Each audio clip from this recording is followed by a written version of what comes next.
Olá, descendente da sabedoria das eras, saudações fraternais, saudações arcanas, tudo bem? Meu querido irmão Pablo aqui com a gente de novo. Nós vamos mais uma vez bater um papo hoje aqui para a gravação de mais um podcast Sabedoria Arcana. Então, nessa gravação de hoje, que é fruto de um projeto já de alguns anos, tanto de podcast quanto um projeto mais integral, chamado Sabedoria Arcana, que visa divulgar o conhecimento esotérico, o conhecimento religioso e de assuntos afins, né, vamos dizer assim, por meio de livros, cursos, vídeos e, claro, por intermédio desse podcast, nossas redes sociais.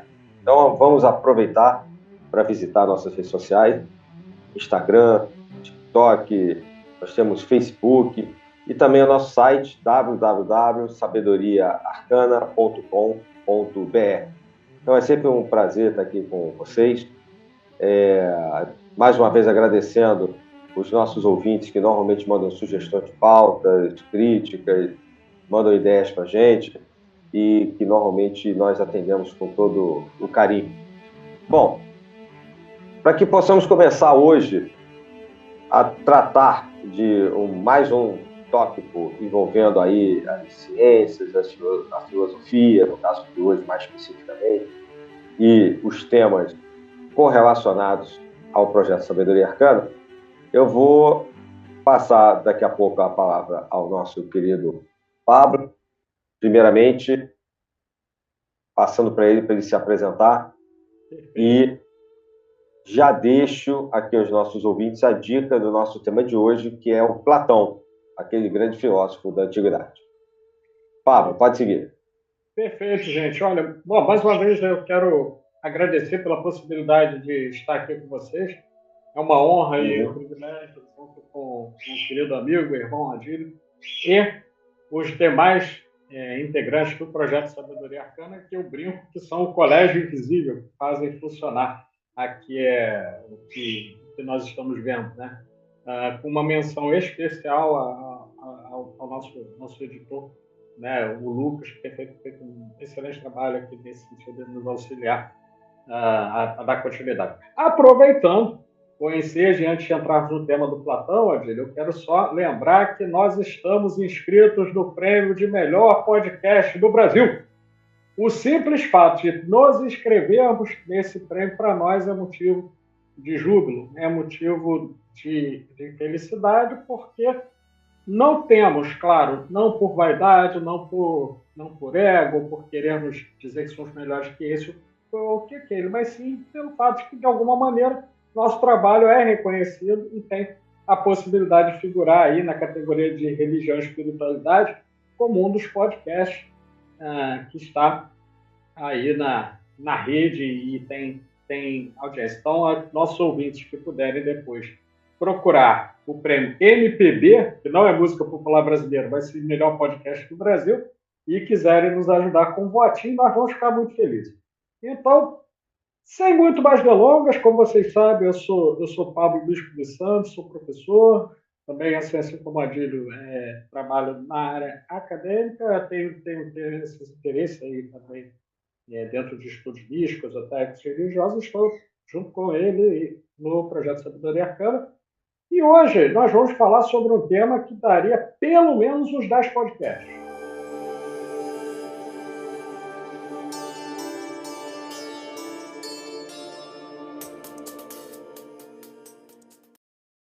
Daqueles de 5 horas, né? Pelo menos. Existem cursos sobre Platão de 600 horas, por exemplo. Eu fiz um de 200. Então, assim, não temos a pretensão de esgotar tudo sobre Platão, mas dá para que nós façamos o trabalho que tem sido já realizado, no sentido de introduzir principais ideias, aspectos históricos, aspectos esotéricos, aspectos filosóficos, desse autor que eu posso falar sem nenhum medo de errar, que é um dos pilares, uma das bases do pensamento filosófico ocidental, até na contemporaneidade. E hoje a gente vai ter a oportunidade de conversar um pouco mais a respeito de Platão, né, que é um personagem extremamente relevante para nós. Não, perfeito. Pois é, Platão, assim como vários outros pensadores da antiguidade, a gente está muito acostumado com os gregos, eles trazem muitas informações e uma base de pensamento muito forte para as religiões e as religiosidades, né? Que é a base de pesquisa da sabedoria arcana. Então, aproveitando o que você falou, e já deixando a primeira questão aí, que é a mais básica para a gente poder deixar para os nossos ouvintes uma contextualização. Seria interessante que você falasse, né, que, já que você gosta do Platão, assim como eu, né, também, claro, mas quem foi o Platão? Né? Contextualizasse para a gente o seu momento histórico, seus elementos, assim, gerais, biográficos, né, só para a gente poder apresentar para o público essa personagem, que é muito importante em vários movimentos neoplatônicos do início do cristianismo, né, gnósticos e de organizações iniciais que eu já. Ok, vamos lá. Bom, primeiramente eu quero falar do contexto de Platão, tá? Platão ele provém de um setor da aristocracia grega, tá? Então ele não vem de uma origem pobre, ele vem de uma origem bastante rica. Os pais tinham assento na Ágora, o pai, né, particularmente, tinha assento na Ágora, que era o local em Atenas em que se faziam as discussões sobre os temas que iam reger a cidade, né, ou polis, como os gregos chamavam, né? Aliás, isso inspirou o grupo de pesquisa que fazemos parte, eu e a Dil, né, o polis, né? E dentro disso, Platão era um integrante do governo. Eu posso dizer isso com muita clareza. Bom, isso já dava a ele uma certa visão particular do que acontecia na Grécia, no contexto da Hélade, especialmente em Atenas. Tá? Isso é uma coisa. Platão, ele está sendo chamado assim por causa de um apelido. O nome dele era Aristócles. Porém, ele possuía, ao contrário de mim, os ombros muito largos, os seus platos, né? Muito largos. Então, esse apelido de Platão era como se você falasse que o cara era grandão, assim, né? Tinha as costas largas, né? Era um apelido muito carinhoso dado pelas pessoas do seu tempo. Bom, ele era um estudioso, ele constrói, assim como Aristóteles cria uma escola filosófica posteriormente, que Aristóteles vai ser discípulo de Platão. Então, a gente está falando aí mais ou menos do século V a.C., tá? O filósofo está mais ou menos no século V a.C. E o Platão, que vai ter como discípulo Aristóteles, né? Ele cria a academia. Toda vez que a gente lembrar de academia, a gente vai lembrar de Platão. Não no sentido da academia, né, da garotada que estivermos ouvindo, pessoal. Não é o do pessoal que está tomando whey protein e fica o dia inteiro lá com os ferros, não. Estamos nos referindo a um outro tipo de academia. Mas sim é a academia filosófica. Né? Então, Platão cria uma escola de filosofia chamada Academia, justamente com o intuito de propagar seu pensamento, e ele consegue fazer isso com muita mestria, eu diria. Platão encarna, no meu entendimento, assim como vários outros na história da humanidade, o arquétipo do mestre. E a gente vai entender como isso vai se dar em alguns sentidos. Só para termos uma ideia, o seu melhor discípulo foi Aristóteles. Então, se trata aí de um personagem que... Não é um qualquer, né? Não é um qualquer, não. Pô, se o discípulo dele foi Aristóteles, daí imaginemos que ele não é qualquer um. Então, essa é a primeira coisa. A segunda coisa a dizer sobre Platão e o seu contexto é que Platão, ele, como eu já disse antes, ele era muito dado à atividade política, e Atenas era um local em que surgiu a democracia. Porém, a democracia, ao contrário do que como vai dizer Anton Schiller no seu livro Discursos sobre a Democracia, ao contrário do que a gente possa pensar, a democracia não é necessariamente um termo que comporta só uma definição, comporta um monte, né? Um monte de definições possíveis. No caso da democracia ateniense, ela surge com os 40 tiranos de Solon, né? Olha que interessante, a democracia surge já com 40 tiranos, né? E a democracia, a essa época, era uma espécie de governo comunitário. Ou seja, os representantes dos demos, ou localidades, bairros, o que quer que vocês queiram chamar, que faziam parte das cidades-estados, especialmente Atenas, tinham assento na Ágora. Então, era como se nós pensássemos numa espécie de governo comunista. Ué, mas que é isso, Pablo? Você está falando de Marx? Não, querido, Marx ainda não havia chegado, queridos e queridas. Marx veio muito depois, do século XIX. Eu estou falando de um governo comunista no sentido que era um governo comunitário, que os representantes das comunidades tinham assento e iam tomar decisões sobre a polis. Eu digo isso e fiz questão de marcar isso. Tem alguns historiadores, Adílio, e aí, sem menosprezar o trabalho de ninguém, mas só apresentando uma visão que acho importante colocar, cometem, no meu entendimento, um erro chamado anacronismo. Ou seja, eles vão interpretar com os olhos de hoje o que acontecia na Atenas antiga. Então, não há que falar, por exemplo, em doutrina marxista ou em comunismo, como eu já vi pessoas dizendo que não se deve ler Platão porque Platão era comunista e etc. E isso é um erro grotesco por uma razão simples. Né? A favor ou contra, não importa, a doutrina comunista, ela simplesmente não existia. Então, não dá para você falar de uma coisa que ainda não existia. É um pouco como se eu dissesse assim, mas não existe Flamengo, mas existiam pré-flamenguistas. Pô, cara, não vai existir pré-flamenguista lá no século XV, porque não existia o Clube de Regata Flamengo. Simples. Mas há pessoas que cometem esse erro, então é importante partir. Dentro disso, Platão vai ter uma visão muito particular, já a gente vai falar a esse respeito, mas eu não posso deixar de mencionar. Ele vai ter uma visão muito particular sobre política, na qual ele vai defender a ideia de que o governo melhor é um governo monárquico. E um governo monárquico em que o rei deveria ser escolhido não por sua força bélica, nem tampouco por quantas posses ele detivesse, mas sim por ser um rei filósofo, ser quem melhor compreendia a verdade, algo que já a gente vai explorar. Então, essas são mais ou menos as características do seu tempo. E para falar a última das características que me parece muito relevante, Platão foi um homem que fez muitas viagens. Dizem, não sei, isso não é confirmado, né, mas há relatos de que ele chegou aí até próximo à Índia. Então, ele viajou para aquela região do Oriente Médio, onde hoje é o Iraque, Mesopotâmia, etc. Viajou para o Egito, onde ele extrai uma série de conhecimentos que a gente vai ver mais adiante. Fez viagens ali pelo Mediterrâneo, onde hoje é Chipre, Turquia e etc.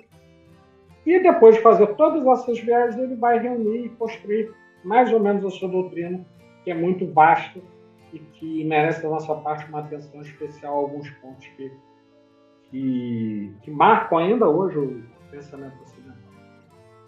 O último, e agora é o último mesmo, ponto sobre Platão, é que ele, em seus livros, ele apresenta um personagem, que é o Sócrates, cuja existência material é ainda alvo de controvérsia.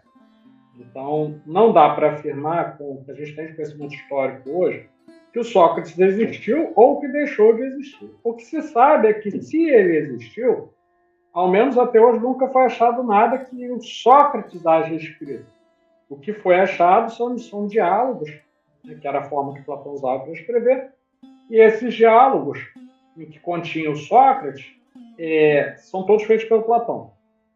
Tá? Então não existe. Se ele existiu, se ele não existiu, nós não sabemos. Então essa é a grande controvérsia. Às vezes não sabemos se é o Platão ou se é o Sócrates. Mas isso é algo que eu tenho uma hipótese que eu vou falar mais adiante com nossos ouvintes a respeito. É uma hipótese, tá? Com várias hipóteses possíveis. Então, essa é a breve apresentação. Eu acho que você tocou nos pontos principais. Essa questão do Sócrates aí é muito interessante, né? E você ter essa questão de um mestre que fica meio oculto até hoje, faz parte. A gente tem isso entre, por exemplo, a questão do Shakespeare, por exemplo, né? Francis Bacon, né, os mestres ocultos das tradições místicas ou das tradições esotéricas, das ordens, e a gente vê o quanto essas coisas são antigas. Antes de passar aí para a segunda questão que me ocorre sobre o Platão, eu queria que você falasse sobre o idealismo. Eu queria fazer um comentário que eu li, que a gente combinou de fazer aqui a questão do Platão. E aí é óbvio, né? A gente já leu sobre essas coisas todas, né? Mas a gente sempre se prepara, né? Tenta buscar alguma coisa para trazer aqui para os ouvintes. E aí eu me deparei com um artigo que eu tinha lido há algum tempo, que é interessante, e tem uma citação que é a seguinte. Aliás, o artigo eu até separei aqui, né? A Ascese Mística em Platão, do André Miranda Decotelli da Silva. Mas ele, até para a gente fazer jus à fonte. E aí ele coloca um negócio legal, né? Ele cita a Simone Weil, a filósofa francesa, né? Que é defensora da mística platônica, porque muitos pensadores não aceitam essa parte mística do Platão, né? Mas ela e o Reale, né? O Miguel Reale também coloca isso, a gente vê isso nos livros do Reale e tudo. E aí ela coloca o seguinte, tirado do artigo dele, né? Platão era não somente um místico autêntico, mas sim o pai da mística ocidental. Então, ter assim, uma ideia da Simone Weil. E, de uma certa maneira, me parece, pela experiência que a gente tem no transcurso dessas organizações, que realmente muito do que está ali é baseado em Platão. Né? E você provavelmente vai tocar nisso. Né? É só para contextualizar esse início de importância, inclusive, do tema que nós escolhemos e que é um tema, inclusive, que é de estudos acadêmicos. Não é um tema porque eles estão a fim de falar, ou porque o Pablo gosta muito do Platão, eu também gosto, né, evidentemente. Então, só para justificar. Então, voltando, né, como eu disse para você, fala um pouquinho da filosofia, né, dessa questão do idealismo, né, o idealismo realista, como é colocado, né, por vários pensadores aqui, para estudar o Platão 2.400 anos depois da existência dele. Pois é. Bom, vamos lá. Vou começar pelo fim. A expressão idealismo realista não é minha. Ela vem do insigne mestre Gaston Bachelard, mestre do meu mestre. Então, não posso deixar de fazer referência a ele. O Gaston Bachelard chamava o idealismo platônico de idealismo realista por uma razão. Para Platão, as ideias são uma realidade concreta. Elas são a realidade concreta, enquanto que os elementos dos 5 sentidos, que nós vamos ver aqui, pelo tato, visão, paladar, olfato, gustação, e elas são meros fenômenos, tá? Vamos dizer assim, meros efeitos de uma causa maior que são as ideias. As ideias são a realidade. Então, Platão vai defender o seguinte: existe um mundo que ele vai chamar de supracessível, tá? Que é o mundo das ideias. Existe esse mundo aqui que nós estamos vivendo, interagindo, etc., que é o mundo sensível. E olha o quanto isso aí e o quanto essa ideia simples da divisão, né, pela linha lá de mundo, né, de cima e mundo de baixo é uma referência até do nosso senso comum, né? O céu, a gente olha para cima. Exato. E tal, né? Esse mundo aqui, o mundo dos deuses, a gente vê que até dentro das religiões, das tradições, essa ideia vigora.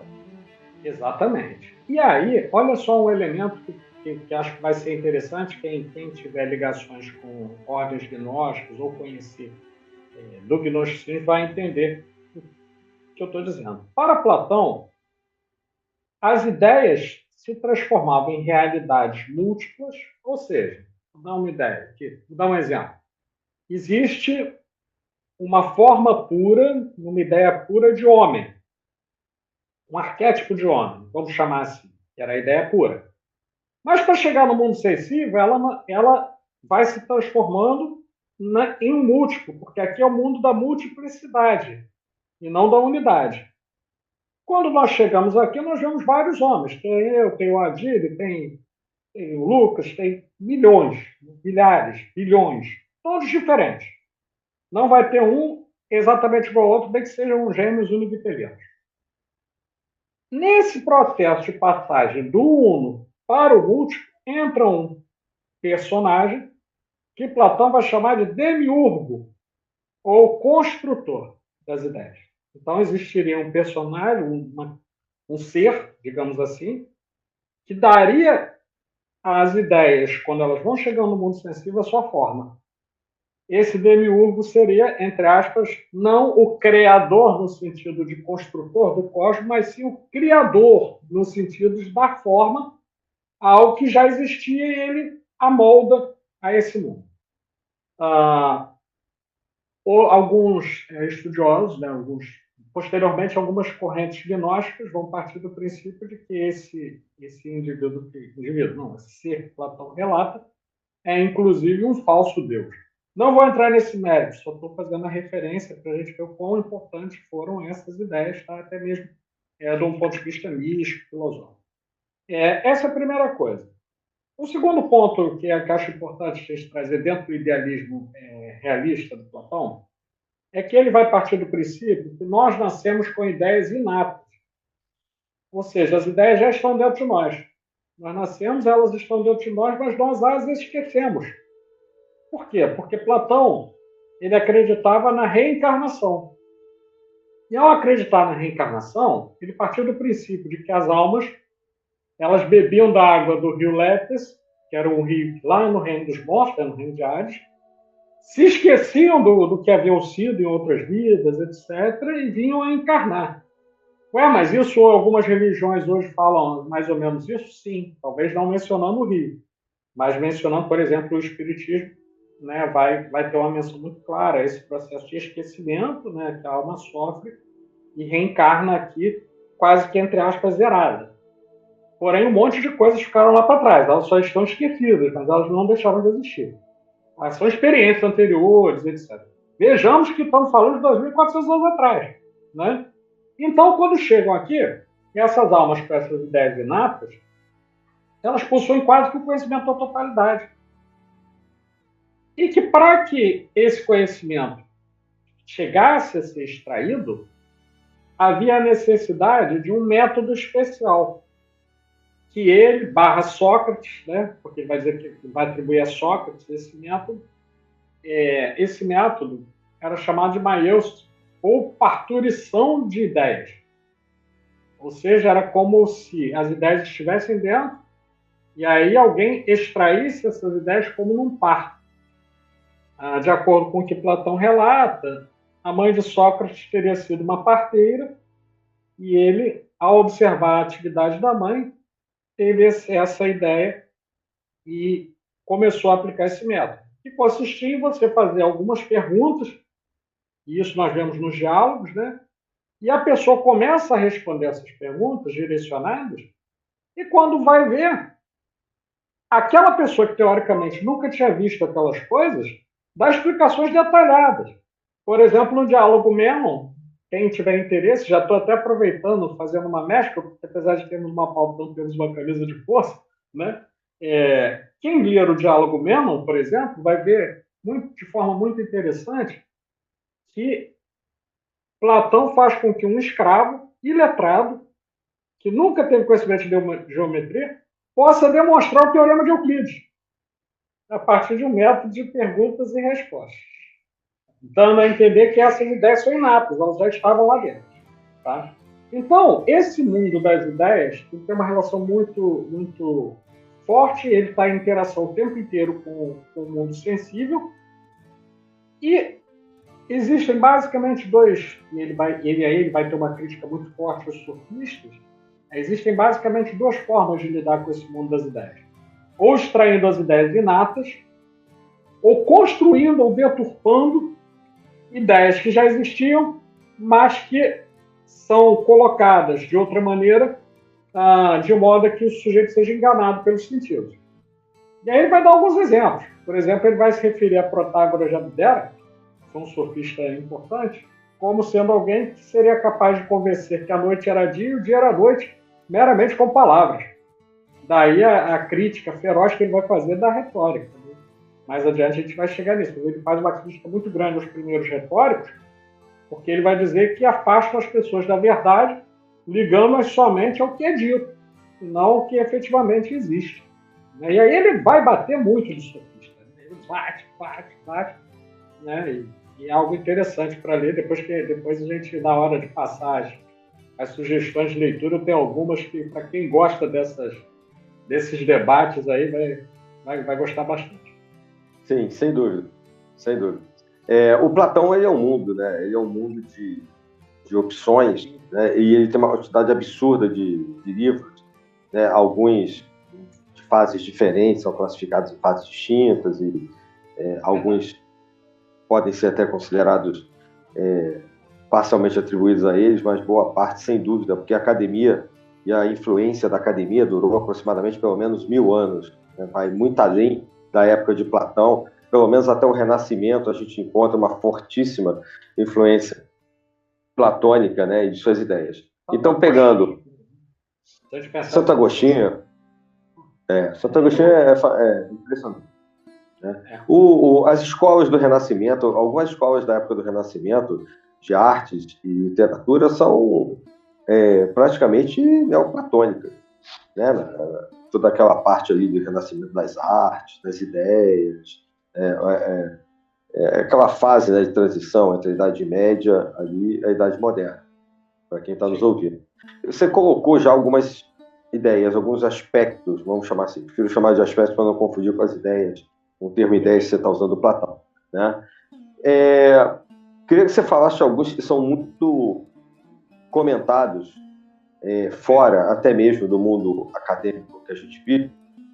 Por exemplo, você já citou aí a questão da reencarnação, mas tem a metempsicose também, né, para diferenciar para os ouvintes. A questão da geometria sagrada, a questão da cosmologia, se você quiser complementar alguma coisa sobre o demiurgo. Então, quais os principais aspectos você gostaria de deixar destacado, né, da ideia platônica, do pensamento platônico aqui? Tá bom, vamos lá. Olha, é tanta coisa que a gente vai levar um tempinho. Vou tentar selecionar aqui alguns que são relevantes, tá? Bom, primeiro, dentro dessa ideia de metempsicose, Platão acreditava, e isso tem muito a ver com, me parece, com as viagens que ele fez ao Oriente, que a alma poderia, inclusive, migrar para corpos de animais, dependendo do que acontecesse. Porém, via de regra, as almas migravam para novos corpos humanos, né? Elas morriam, reencarnavam, etc. E passavam por... E ali, me parece que ele teve de fazer uma adaptação da sua doutrina ao que à época se acreditava, né, na Grécia, pela influência ainda homérica e mitológica. Ele acreditava ou pelo menos dizia isso, que a alma passava pelo tribunal, né, dos 3 juízes lá do Hades, era julgado, e aí depois, a partir disso, bebia da água do Létis e retornava. Às vezes retornava em corpos de animais. Tá? Isso é um aspecto para a gente marcar. Tem um outro aspecto que me parece muito significativo dentro dessa doutrina das ideias, que é o seguinte. Para Platão, e aí isso vai ficar muito claro lá no livro A República, com a alegoria da caverna, né? que é algo que, quando a gente estuda filosofia, é uma das primeiras coisas, pelo menos na época que eu estudei, né, que nós somos apresentados, em que os sujeitos estão presos dentro de uma caverna e aí a única luz que eles veem é de uma fogueira que está por trás deles, em que algumas pessoas colocam algumas figurinhas para ficar passando assim e etc. E ele compara esse mundo da caverna como se fôssemos nós olhando as coisas desse mundo. São meros reflexos, são meras cópias, simulacros do que realmente existe. E olha, aí é que é interessante, que eu vou colocar mais adiante. Observe se não tem a ver com outras narrativas, tá? De outros, diria às vezes mitologias, ou às vezes não mitologias, né? De todo modo de conhecimentos iniciáticos. Um desses sujeitos sai da caverna, observa a luz, olha a iluminação, vê o mundo lá fora como realmente é, tem contato com a luz, tem contato com o que seria o mundo das ideias, e ele pensa em retornar para libertar aquelas pessoas que estavam lá aprisionadas e que tinham uma ideia totalmente diferente. Quando ele vem e apresenta isso para as pessoas o matam. As pessoas o matam. Ele é um mártir.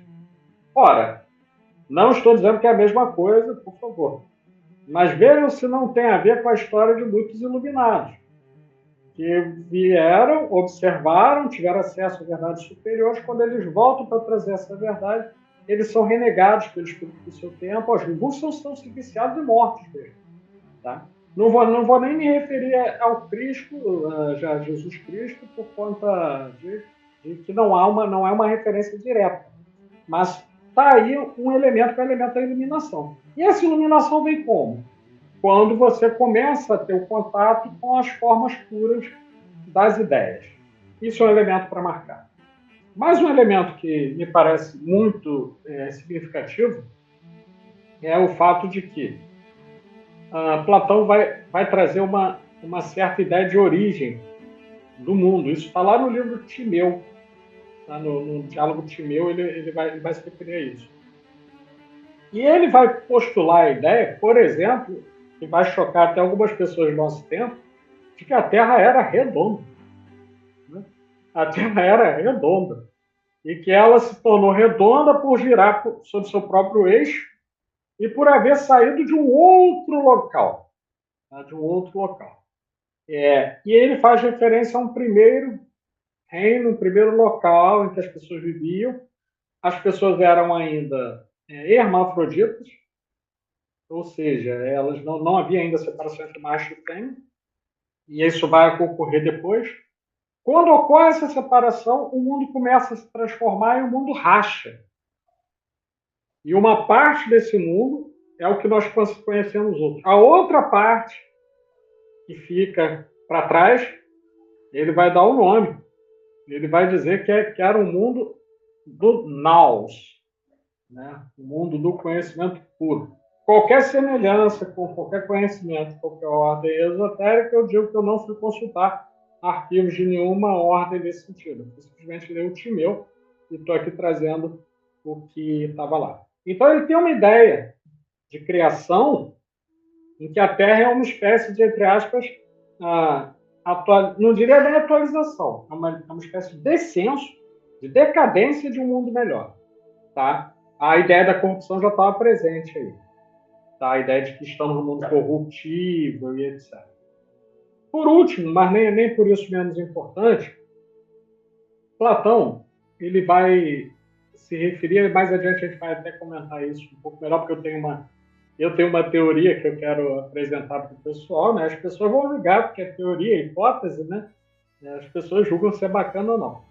Mas Platão vai dizer o seguinte, que todos nós chegamos a um contato com essas ideias com a ajuda de um daimon, que não é capiroto, gente, não é capeta, não é demônio. Né? Daimon, em grego, tinha a ver com gênio, tá? Como um espírito, que viria junto conosco. E esse daimon teria um contato com o mundo das ideias e em alguns momentos nos aconselharia. Sócrates faz menção a esse gênio interior muitas vezes. Tá? Então, vejamos que nós estamos diante de uma doutrina, tem a ver, não estou dizendo, tem a ver na forma, não estou dizendo que é cópia, não estou dizendo nada disso. Por exemplo, quem quiser dar uma olhada lá no sistema do Sagrado do Anjo Guardião. Né? Ponto. Não vou falar mais. Quem quiser se aprofunde. E outros. Né? Mas ele dizia que esse daimon o aconselhava. E que quando ele não sabia as coisas, muitas vezes os conselhos desse daimon haviam lhe salvado a vida.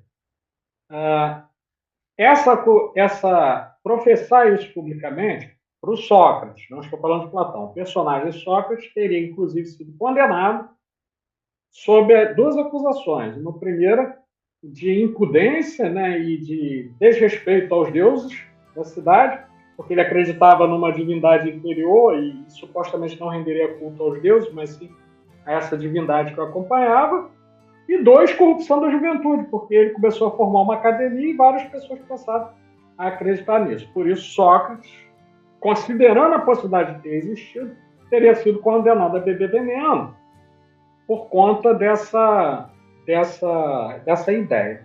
Então, assim, são alguns aspectos relevantes, porque, por exemplo, essa doutrina do Daimon, ela persiste até hoje.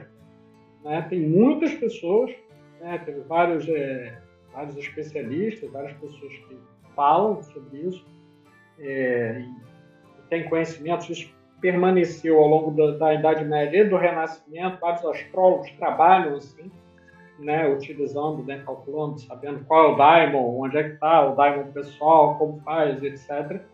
Trabalham com pessoas que trabalham com, hoje, a partir dessa ideia platônica, talvez, trabalham com evocações, etc., desse daimon, né? Enfim, estou trazendo esse aspecto, que é um aspecto importantíssimo para que a gente entenda a doutrina platônica, né? Que está aparecendo aí em vários épocos até hoje. Né? Então, eu queria considerar esses aspectos aí para a gente colocar.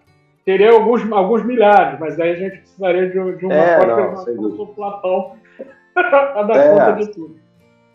Não, a gente pode recuperar aí, você falou do Demiurgo, né?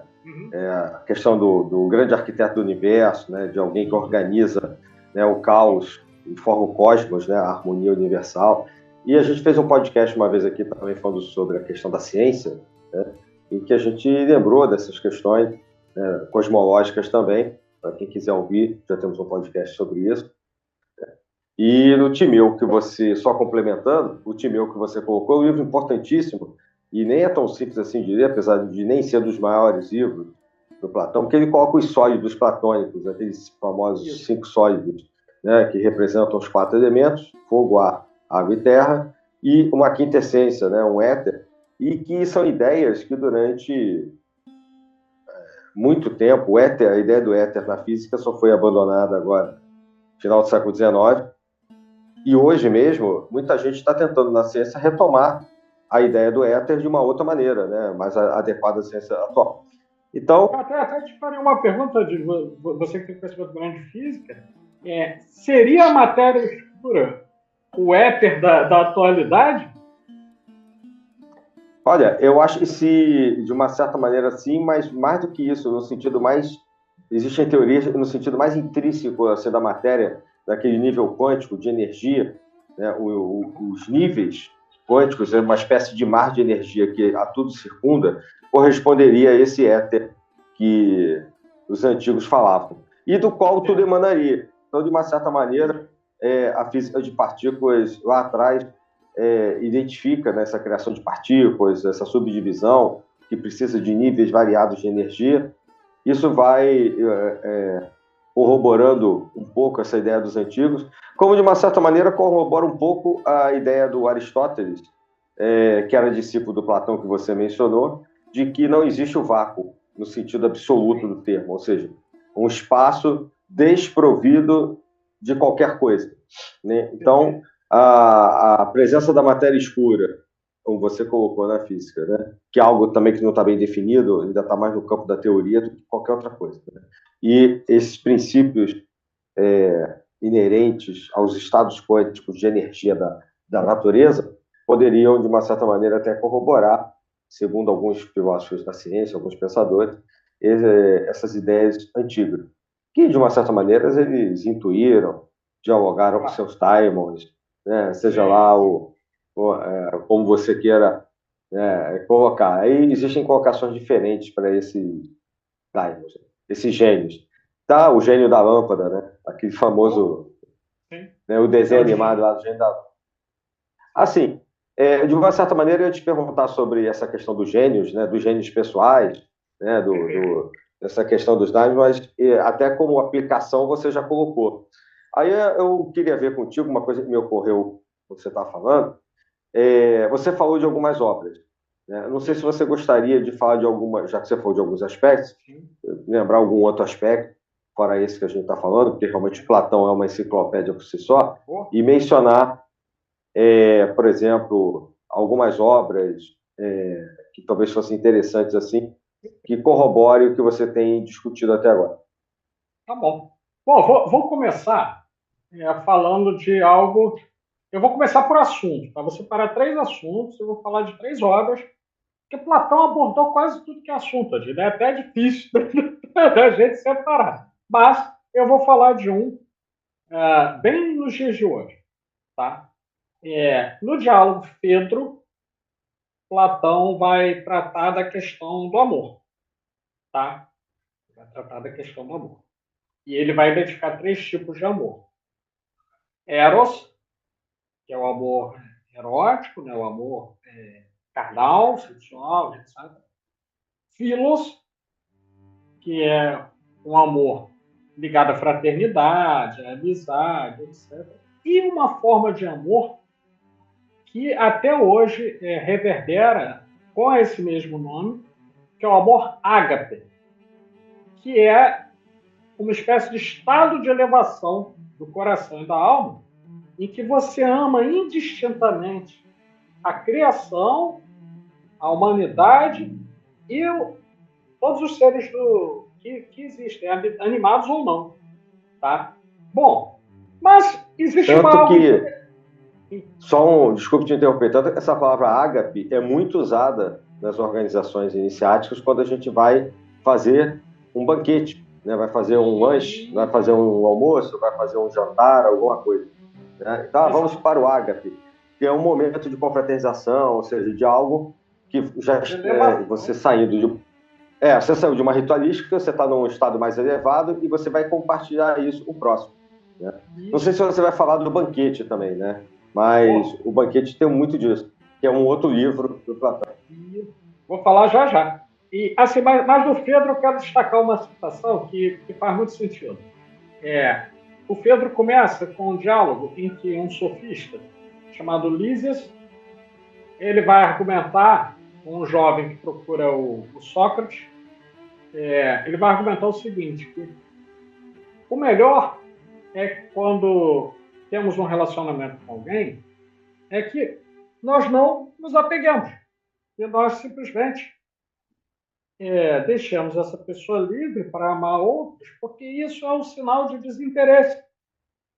Quando, na verdade, quando temos um certo sentimento de possessividade, etc., nós não amamos, porque queremos aquela pessoa conosco. E aí, esse é um argumento que até hoje é usado por muita gente. Só que Platão vai destruindo esse argumento ponto por ponto, mostrando que, na verdade, o amor é também presença. Né? O amor é também não só presença física, e esse é um argumento muito forte, né? Mas sim uma espécie de comunhão, ao mesmo tempo mental, emocional e espiritual, que é impossível quando você tem simplesmente um relacionamento baseado em alguns momentos de ligação carnal e vários momentos de deixar seguir. É um tema muito bom para ser discutido, mas dentro do Fedro ainda existe algo que eu gostaria de contar, que ele ali já faz uma separação entre 2 modos de análise. Ele vai falar da dialética, que vai seguir ao longo do tempo como uma metodologia de análise importante, que é justamente uma espécie de ciência de análise de teses contrárias quando confrontadas. Então, você ressalta a contradição e, a partir dessa contradição ressaltada, você extrai o que vem ali e você vai falar de uma analítica, que é uma outra forma de investigar, seja o discurso, seja a investigação da physis, ou do mundo concreto, a partir de um esforço de compreensão, procurando separar ponto por ponto. Então, enquanto uma junta, que é a dialética, a analítica vai separando ponto por ponto. Qualquer semelhança com o que René Descartes vai falar no discurso do método, quando propõe que devemos separar as coisas em tantas partes quantas necessárias para serem compreendidas, não é mera coincidência. René Descartes era sabidamente um seguidor de Platão. Essa é uma obra que merece destaque. Outra obra que merece destaque, e um destaque enorme, é o Banquete. No Banquete, não vou contar tudo, senão ninguém lê. mas eu quero chamar a atenção para algo que tem uma relevância gigantesca dentro do conhecimento do platonismo. No banquete, Platão vai falar sobre um mito, e esse mito seria a origem da filosofia. Qual é esse mito? É o mito da relação entre Poros, que era o deus da abundância, e Penia, que era a deusa da penúria, da pobreza. Então, disse que no banquete, após todos os deuses, né, haverem comido, bebido muito, etc. Veja, o banquete não tem só isso, tá? Estou só destacando uma parte que chama a atenção. Os deuses haverem comido, bebido muito, etc. A Penia vê Poros deitado no jardim e resolve ter relações com ele enquanto ele estava dormindo. Ao fazer isso, dessa união fortuita, vai nascer a filosofia, né? Vai nascer um gênio que vai inspirar a filosofia. E justamente por ser filho da abundância por um lado e, por outro lado, da escassez, a filosofia ela é não somente uma afinidade com o saber, mas também ela é nada mais, nada menos do que a vontade, a carência de conhecimentos que nos leva sempre a buscar uma fonte mais abundante dessa verdade. Portanto, o filósofo, lá no banquete a gente vai ver isso, o filósofo vai ser alguém que ele possui essa fome, essa necessidade de adquirir mais conhecimentos. E que ele não para. Por quê? Porque apesar de adquirir muito conhecimento, ele sempre vai ter aquilo que herdaria da sua mãe, que era a própria carestia, uma necessidade de conhecer mais. Isso motivou, inclusive, aqui no oráculo de Delfos, quando Sócrates, né, é chamado ao oráculo de Delfos e é dito que ele é o homem mais sábio do seu tempo, ele responda, e as pessoas interpretam mal essa parte, porque, enfim, não conhecem bem, né? Ele responde, isso está lá, se não me engano, isso está na República. Preciso conferir, mas acho que está na República. Ele diz assim, disso que me dizes, só sei que nada sei. Olha só que frase interessante, né? O oráculo está apresentando a ele alguma coisa. E ele está respondendo o seguinte, disso que me está sendo dito, eu só sei que nada sei. Ora, Platão não está se colocando no nível do oráculo, nem tampouco discutindo a arte oracular. Ele está dizendo que, nesse aspecto, é um âmbito que ele não domina. Por último, no banquete tem mais uma parte que é interessante, que é quando existe uma teoria, de acordo com a qual, e aí ele vai retomar algo que já estava lá no Timeu, os homens, inicialmente, né, os seres humanos eram hermafroditas, mas foram separados em duas partes, né, em macho e fêmea, ou duas almas, né, que às vezes não eram macho e fêmea, mas tinham a polaridade masculino e feminino, e que estariam condenadas a se buscar eternamente. E provavelmente não se achariam, muitas vezes não se achariam. O que é isso, senão a ideia de que existem almas gêmeas, né? Então, isso é algo que merece da nossa parte uma lembrança, porque essa teoria de almas gêmeas está lá no banquete e vem até nós. Bom, tem mais alguns elementos que merecem menção no banquete, mas eu deixo para o pessoal valer. Quero chamar a atenção também de um outro livro que é muito pouco conhecido, mas que acho que ajuda muito a pensarmos, que é o livro que é o Diálogo Parmênides.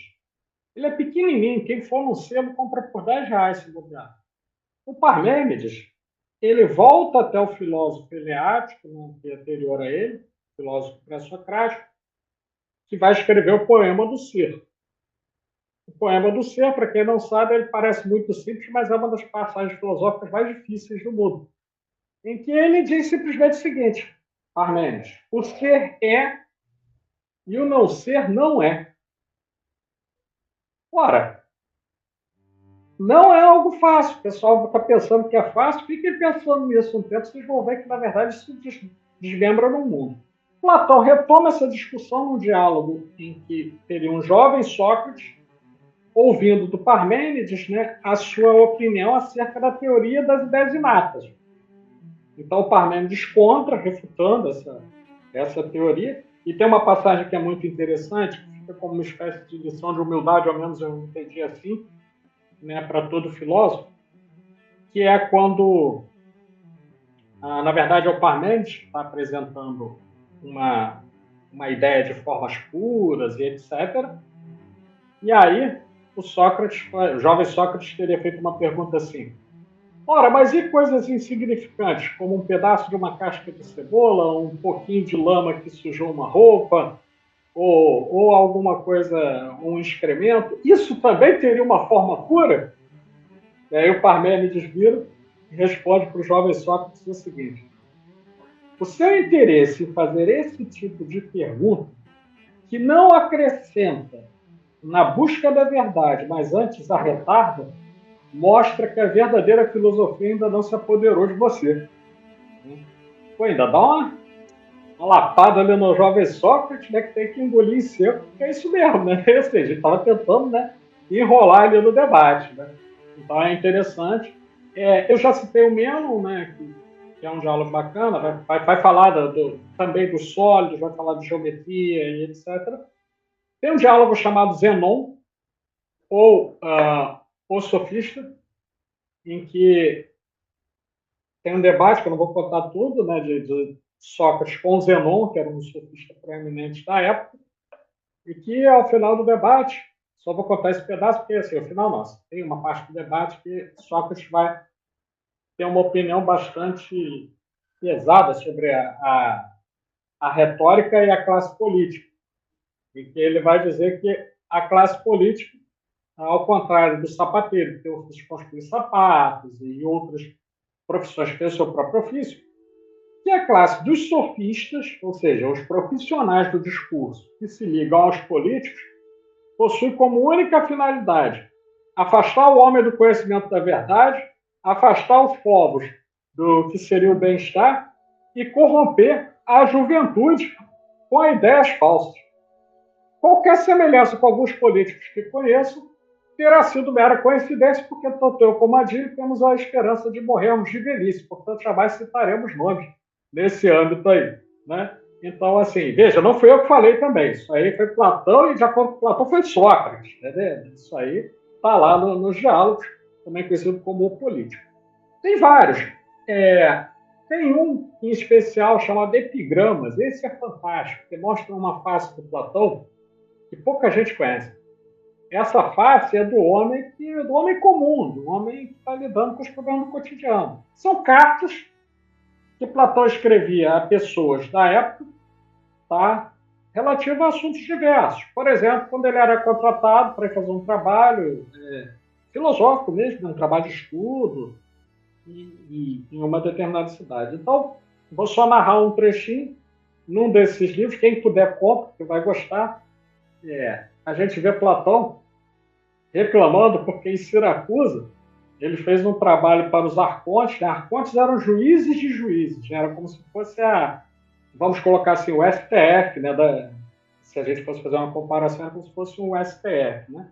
E os caras de Siracusa não pagaram Platão.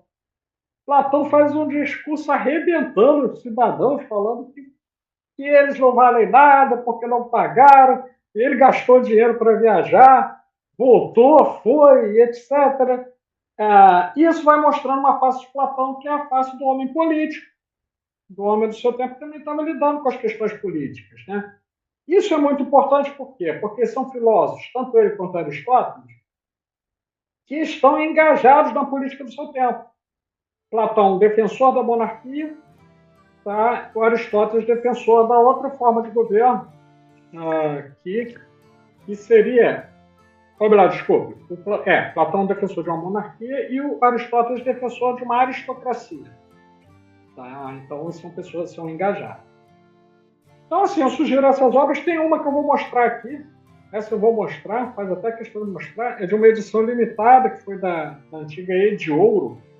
Né? Não sei se o pessoal encontrar, se encontrar, encontra em selo. Se chama As Leis ou Epinomes. Tá? É um livrinho, deixa eu contar as páginas aqui, só um minuto.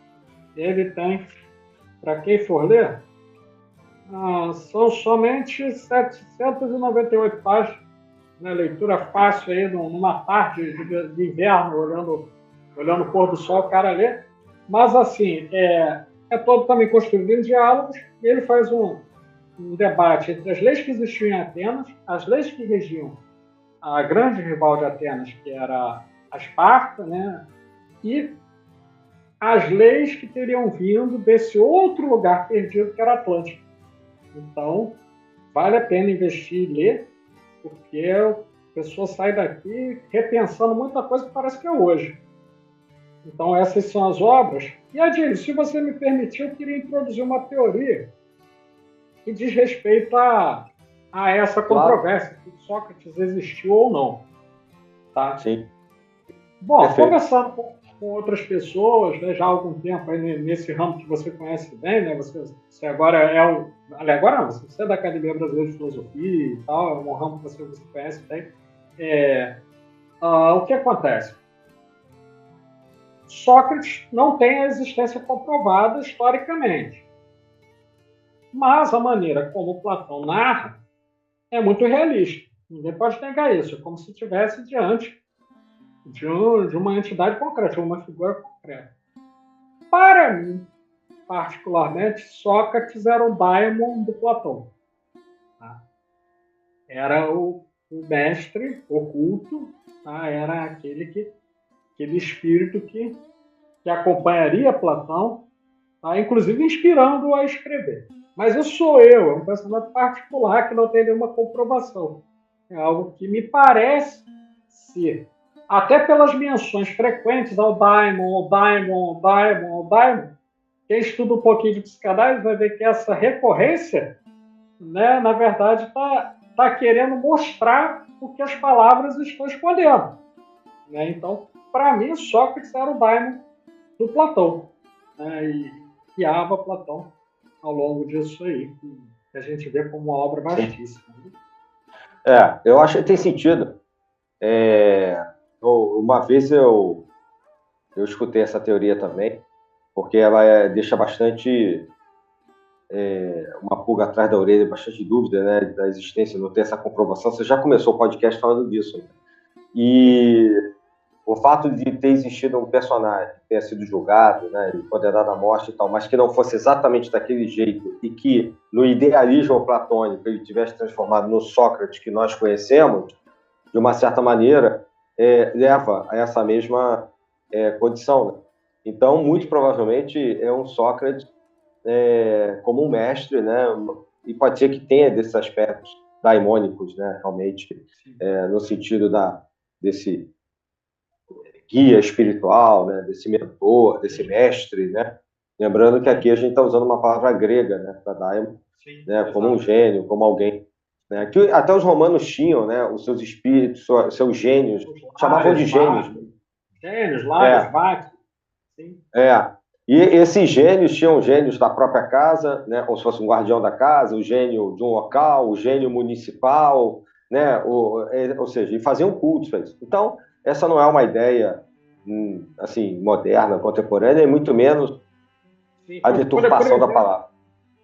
Por exemplo, se nós formos olhar religiões de matriz afro-brasileira, né, e até afro, por exemplo, entre os umbandistas, essa ideia é muito comum.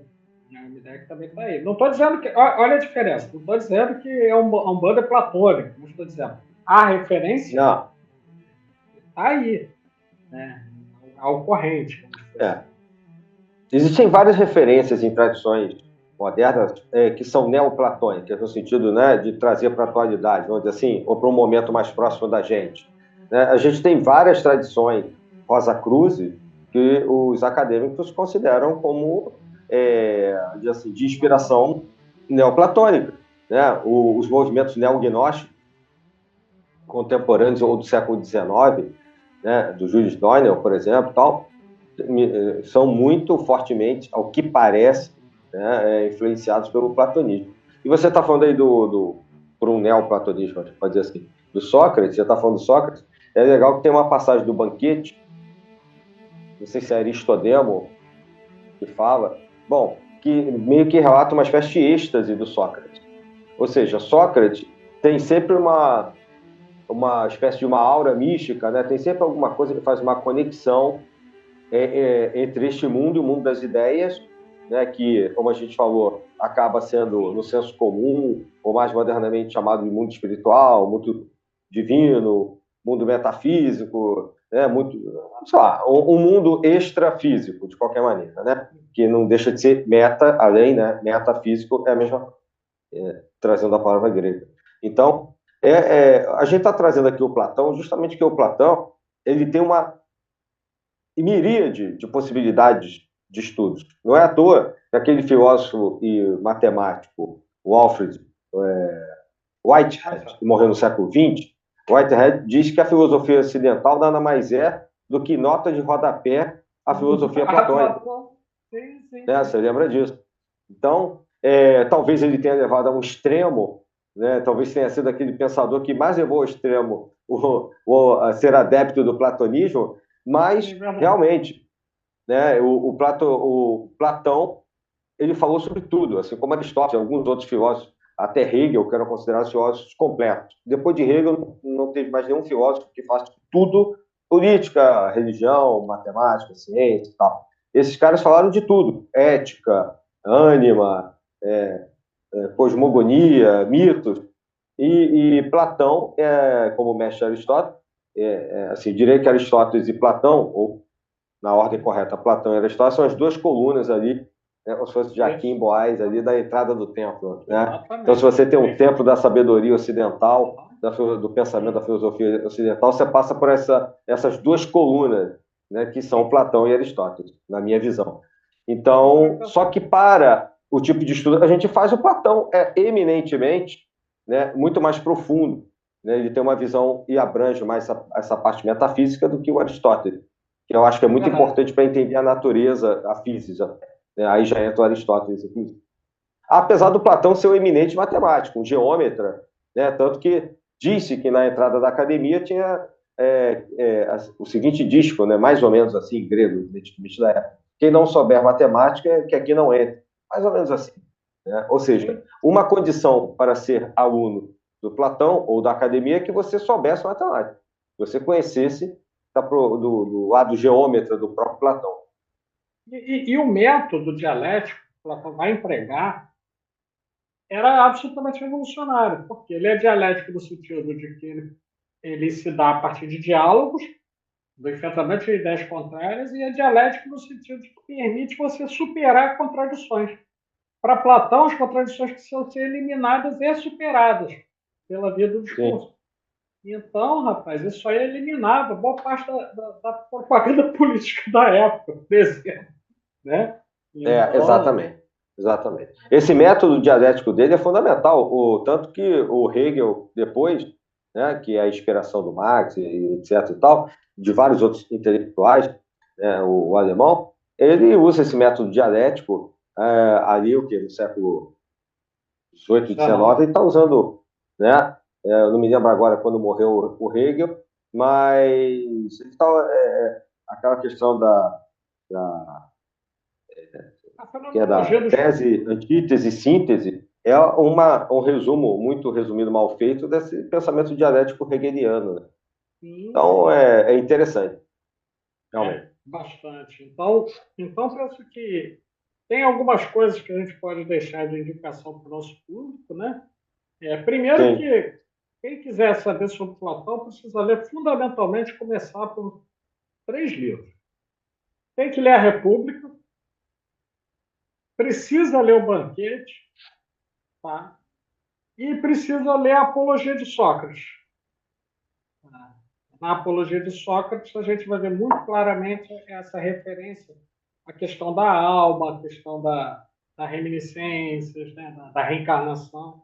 Vou só citar uma passagem, né, em que Sócrates ele já está próximo, né, ele começa a receber os amigos todos tristes, etc. Sócrates vai morrer, vai ter que morrer, aquele negócio. E Sócrates diz: Ué, vocês estão tristes porque eu vou deixar esta condição miserável e vou retornar para o mundo, mundo superior? É isso? Na verdade, eu estou muito feliz. Observe-se essa ideia, né? Não é uma ideia ainda presente, por exemplo, entre os mártires cristãos. Né? Não estou fazendo uma conexão direta, dizendo que na história, né, ela vai aparecer, por exemplo, entre os mártires cristãos, os quais se dizia, por exemplo, que eles iam para o martírio cantando. Né? Iam para o martírio cantando, porque sabiam que iam se livrar desse mundo corruptível para ir em direção a algo melhor. Então, assim, esses livros são fundamentais e quem quiser ir para o nível mais hardcore, mais pesado.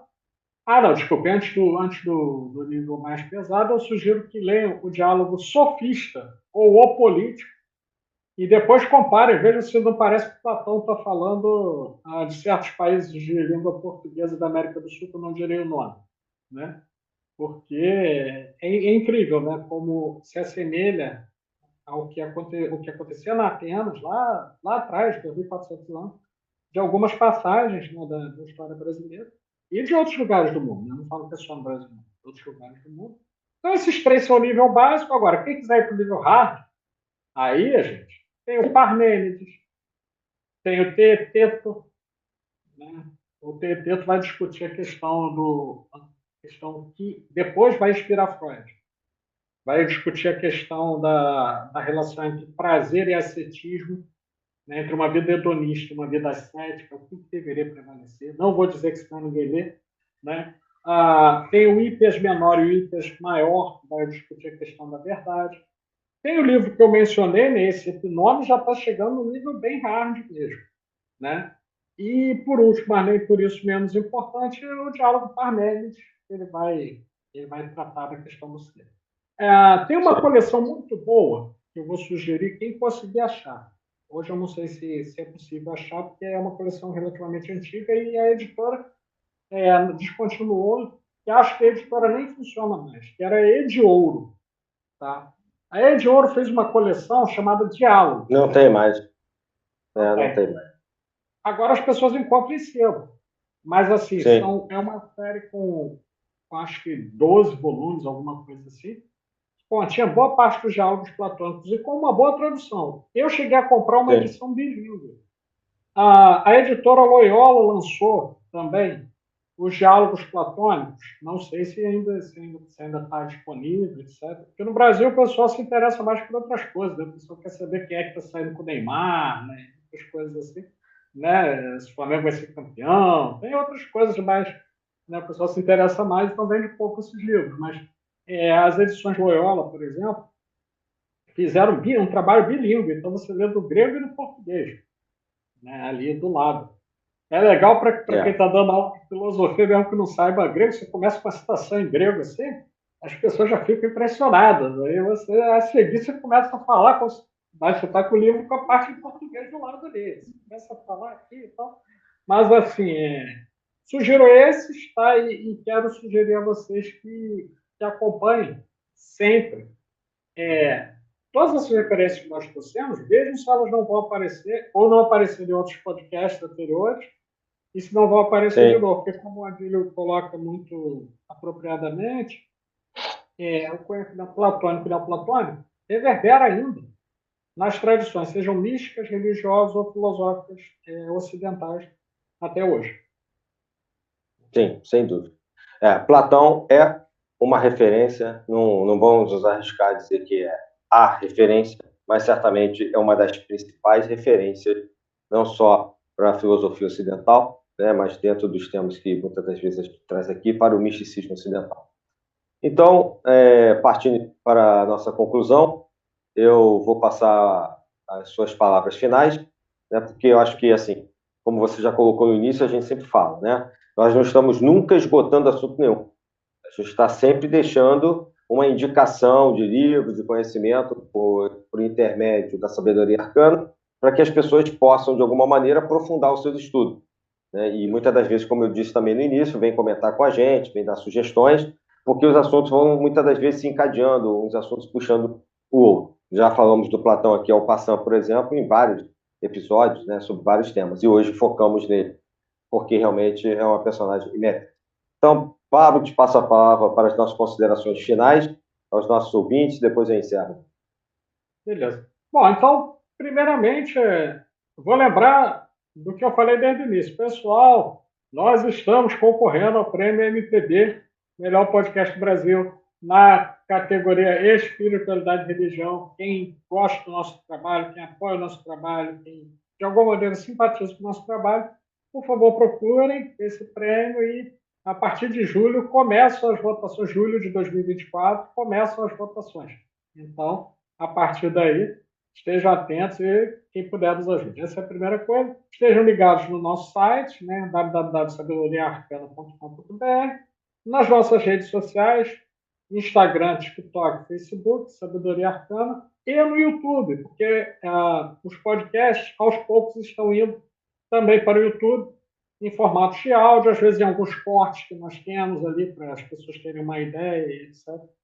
E, para encerrar sobre Platão, é dizer que se trata realmente de alguém que merece ser conhecido e estudado num mundo que cada vez mais é tomado pela pressa e pela preguiça. Eu não tenho problema de falar isso. Se isso é pouco popular, paciência. Já dizia Sócrates, a verdade dificilmente está com a maioria. Então, não tem problema em dizer isso.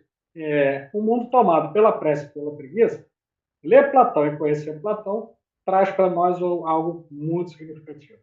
Por último, mas nem por isso menos importante, quero agradecer aqui também às pessoas que estão conosco no nosso programa. Tem nosso irmão Adílio aqui, companheiro aqui do Sabedoria Arcana, né? Tem o Lucas, tem outros envolvidos aqui. Se eu fosse nomear todos, eu ia passar um tempo nomeando, né? Que é o Colégio Invisível, que nos auxilia, invisível, porque ele não está aqui diante para vocês. E agradecer a vocês pela audiência, pelo carinho, pela paciência, com algum eventual erro, alguma eventual dificuldade de qualidade, pois nós somos pessoas tentando com recursos próprios, sem patrocínio, e às vezes pode falhar a qualidade do ponto de vista formal, mas não falha o nosso esforço de trazer novos temas para vocês. Por último, minhas saudações fraternais, saudações arcanas, e que a sabedoria das eras possa cada vez mais continuar sendo transmitida a vocês. Até a próxima. Bom, muito obrigado, Pablo, muito obrigado aos ouvintes, obrigado a todos.